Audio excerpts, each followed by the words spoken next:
శాస్త్రాన్ని అనుసరించి అనేక పుణ్యతిథులు ఉంటాయి. అయితే శివ ముక్కోటి నాడు వచ్చే పుణ్యతిథి చాలా ప్రత్యేకం. ఈ పుణ్యతిథి నాడు శివానుగ్రహం తప్పకుండా కలుగుతుంది.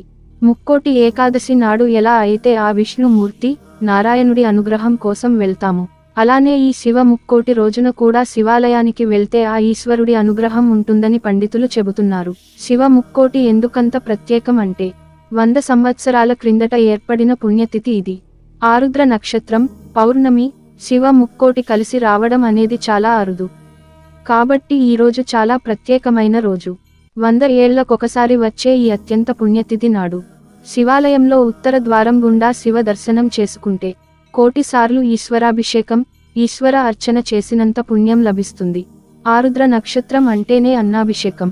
శివుడికి ఎంతో ఇష్టమైన అభిషేకం ఈ అన్నాభిషేకం. కావున ఆరుద్ర నక్షత్రం వచ్చే ఈ రోజున శివుని పూజించి సకల ఐశ్వర్యాలు పొందండి.